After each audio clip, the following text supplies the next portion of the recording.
প্রিয় দর্শক, অনেক শুভেচ্ছা জানাচ্ছি নন্দন টেলিভিশনের আজকের বিশেষ অনুষ্ঠান শৈশবের গান ও আড্ডা নিয়ে মজমার পক্ষ থেকে আমি দিলারা নাহার বাবু। শুধু জীবিকা নয়, এ এক অন্য জীবন, যে জীবনে ঝিলের ধারে হঠাৎ বিকেলবেলার মিষ্টি রৌদ্র এসে ধরা দেয়, যে জীবনে কিছু মানুষ দারুণ সৃজনশীল নেশায় মেতে ওঠে শুধুমাত্র নিজেদের এবং অপরকে মুগ্ধ করার জন্য, আনন্দ দেবার জন্য। তেমনি একজন দারুণ সৃষ্টিশীল শিল্পী আজ আমার মজমার বিশেষ অনুষ্ঠানে এসেছেন। সময়টাকে কিছু গান, কিছু কথা, কিছু স্মৃতি দিয়ে আনন্দে ভরিয়ে তুলব।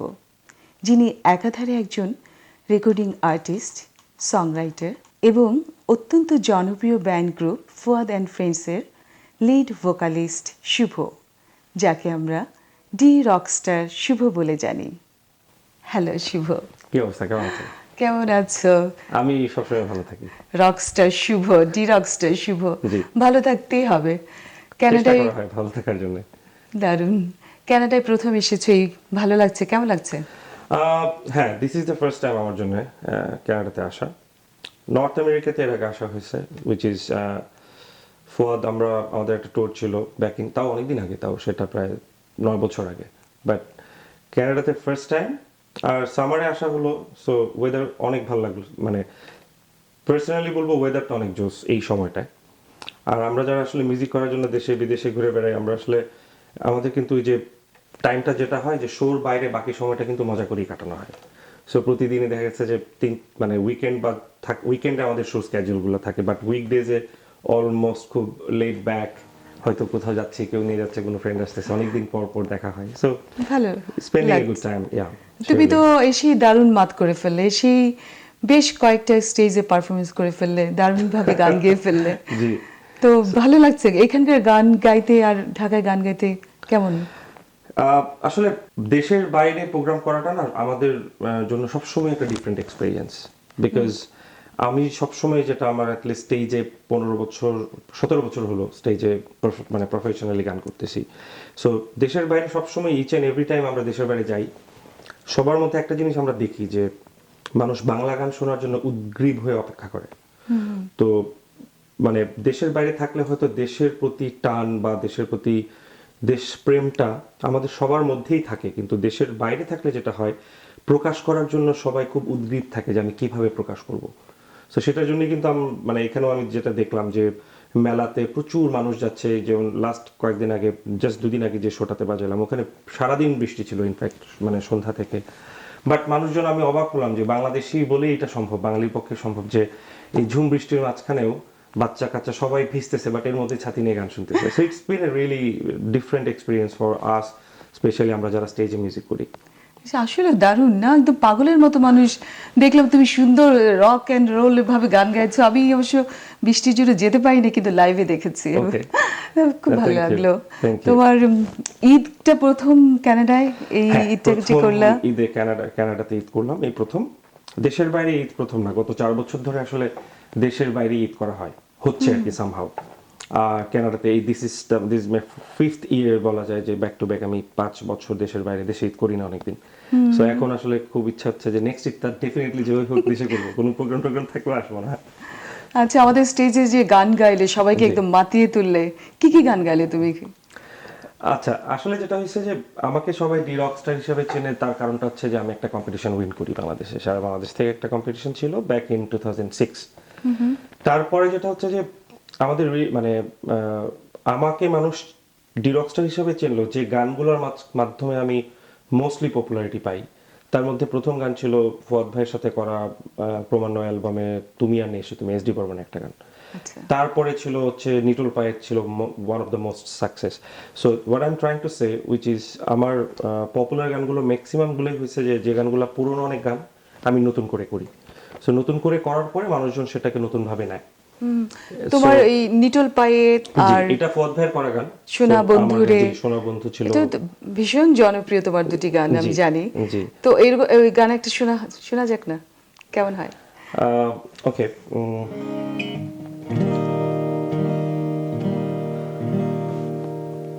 দিনের রাইতে তোমায় আমি, দিনের রাইতে তোমায় আমি খুঁজা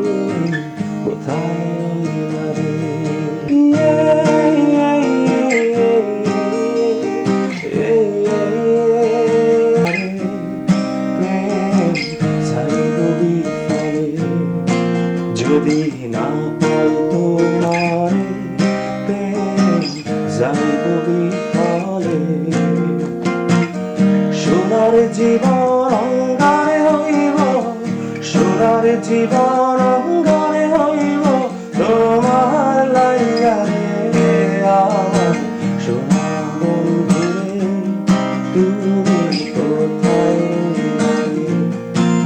আমার সোনা বন্ধুরে, তুমি কোথায় রইলা রে? বাহ, দারুণ। অনেক এই পুরোনো গান নতুন করে নিজের মতো করে করা আসলে। বাহ, বেশ সুন্দর, খুব ভালো লাগলো।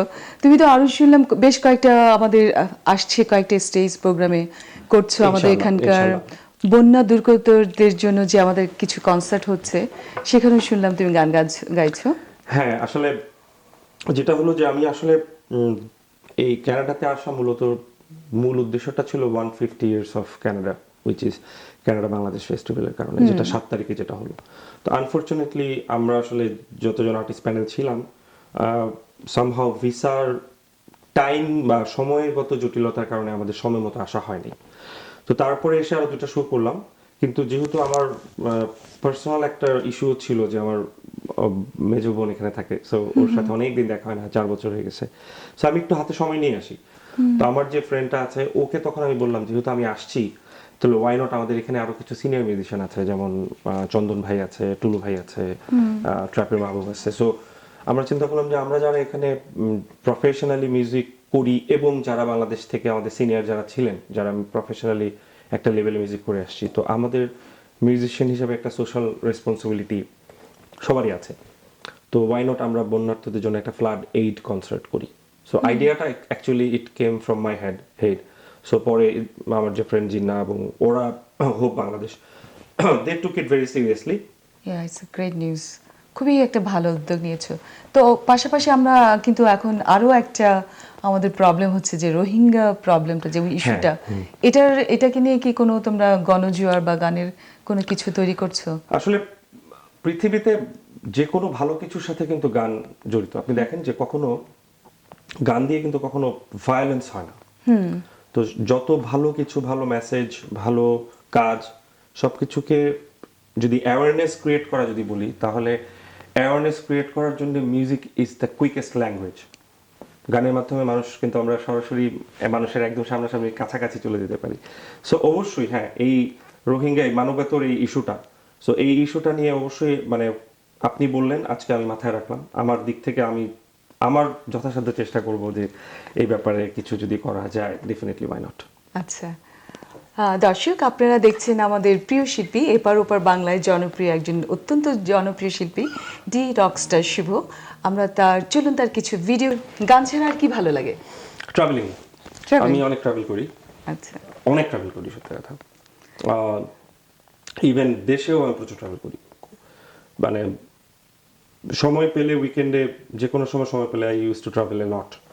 আর শো, যেহেতু আমরা স্টেজের মানুষ, মানে স্টুডিওর বাইরে কাজ বলতে স্টেজেই কাজ করা হয়। বাংলাদেশের এবং দেশের বাইরে যত জায়গায় শো করতে আসা হয় বা শো করতে যাওয়া হয়, সো এই ট্রাভেলিংটা আমাকে অনেক বেশি আনন্দ দেয়। হ্যাঁ, আমি দেখেছি তুমি অনেক দেশে গেছো, আমেরিকা গেছো, ইন্ডিয়া গেছো, শ্রীলঙ্কা গেছো, কানাডা আসলা, বিভিন্ন জায়গায় তুমি অনেক কনসার্ট করছো। এই যে জীবনের যে চড়াই উতরাই পার করে অনেকটা সাফল্যের সামনে এসে দাঁড়িয়েছো, তো নিজেকে কি খুব গর্বিত মনে করো? একদমই না, সত্যি কথা। একটা জিনিস আমি সবসময় বিলিভ করি, সেটা হচ্ছে যে modesty doesn't cost you anything. আর দ্য মোমেন্ট একটা মানুষ যখন যে সময়টা সে খুব স্যাটিসফাইড হয়ে যায়, বা আসলে প্রাইড ব্যাপারটা কিন্তু স্যাটিসফ্যাকশন থেকে আসে, যে হ্যাঁ আমি অনেক কিছু করে ফেলছি।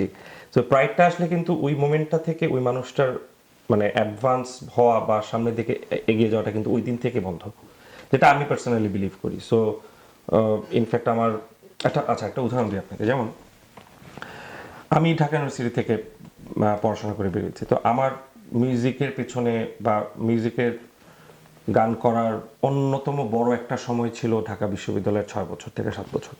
ওই ক্যাম্পাসের কোনায় কোনায় গান করে কিন্তু মিউজিশিয়ান হয়েছে। সো ওই সময়টা যেটা হয়েছে যে আমার যে মানে খুব ক্লোজ যারা ফ্রেন্ডস, তারা এখনো আমরা যে ফ্রেন্ডশিপটা থাকে, সো মানে অনেকে আমি দেখছি যে অনেকে আসলে স্টারডামের কারণে বা টু বিইং দ্য সেলিব্রিটি অনেক সময় ফ্রেন্ডসদের সাথেও কিন্তু ওই জিনিসটা মেনে নিতে পারে না, যে না আমাকে ফ্রেন্ড আগে গালি দিয়ে তুই করে একটা কথা বলতো, কেন এখন কেন বলবো, আমি তো এখন অনেক কিছু হয়ে গেছি। বাট মানে I never felt like that, I never think like that. আমার কাছে মনে হচ্ছে যে আসলে ফ্রেন্ডস, ফ্যামিলি বা যে কোনো মানুষের সাথে আমি যদি if I can be down to earth, এখানে তো কোনো ক্ষতির কিছু নাই। আসলে সত্যি। So- আর এইসব মানুষরাই কিন্তু অনেক বড় হয়, অনেক এগিয়ে যায়, যারা এই যে ইউনিভার্সিটি কোনায় কোনায় গান গিয়ে এগিয়ে আসছে। জি। তোমাদের মতো দারুণ। আরেকটা গান শুনি তোমার কণ্ঠে তাহলে। আচ্ছা, এটা আমি জাস্ট ক্যানাডা আসার জাস্ট 3 দিন আগে আমার 4th সোলো অ্যালবামটা রিলিজ করে আসছি। একটা দুঃখের খবর হচ্ছে যে দেশের বাইরে যারা আছেন তাদের জন্য আগামী 3 মাস শোনা যাচ্ছে না, কারণ এই অ্যালবামটা এক্সক্লুসিভলি ফর প্রথম 3 মাস শুধুমাত্র গ্রামীণ ফোনের সাবস্ক্রাইবার শুনতে পারবে, তো বাংলাদেশে যারা থাকেন। তারপরে 3 মাস পরে এটা আমরা জিও আনব্লক করে দিচ্ছি, তখন অলরেডি 1.5 মাস হয়ে গেছে। সো আমি খুব অধীর আগ্রহে অপেক্ষা করছি যে এই 3 মাসের এক্সক্লুসিভ পিরিয়ডটা চলে গেলে যে মানে এখানকার সবাই যেতে যেন শোনার ব্যবস্থা থাকে, সেই ব্যবস্থা করার আর কি। সো অ্যালবামটার নাম হচ্ছে অতঃপর, that's my 4th studio solo album. তো ওই অ্যালবাম থেকে একটা গান করছি। আচ্ছা।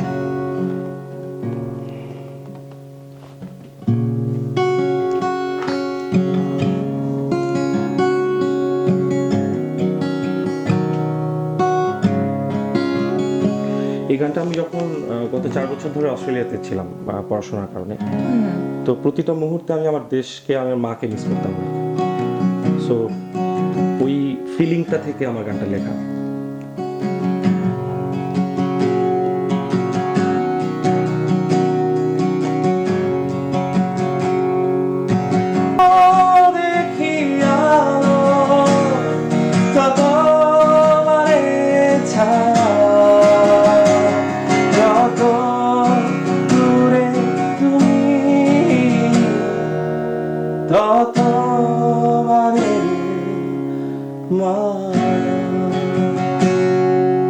অদ্ভুত অদ্ভুত।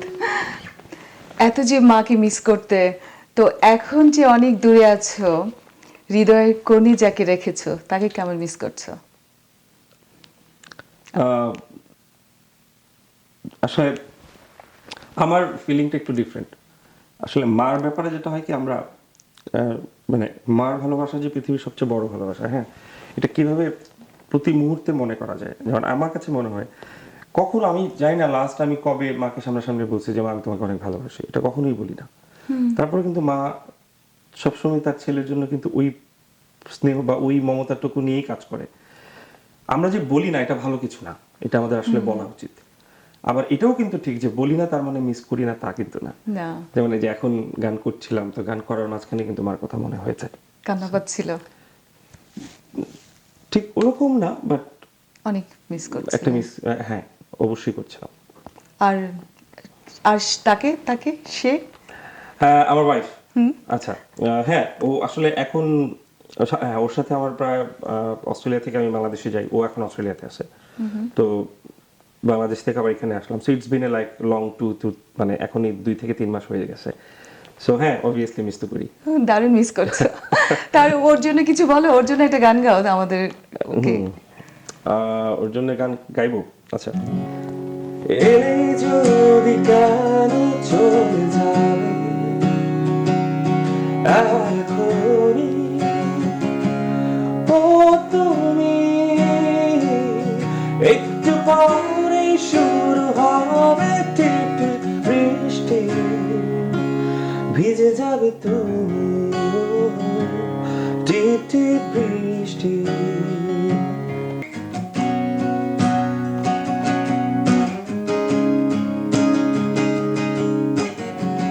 যেতে যেতে বহু দূর চলে গেলে তুমি, আসি আসি বলে তুই কত দিলে পাখি। খুব ভালো লাগলো। আমরা একটা ছোট একটা বিরতি নিয়ে নিই, তারপর তোমার আরো গানে ফিরে আসছি। দর্শক, আমাদের সঙ্গে আছে ঢাকা থেকে আগত আমাদের বিশেষ শিল্পী ডি রকস্টার শুভ। আমরা কিছুক্ষণের মধ্যে ফিরে আসছি আমাদের এই প্রিয় শিল্পীর কাছে, মিষ্টি শিল্পীর কাছে। কোথাও যাবেন না, এক্ষুনি আসছি।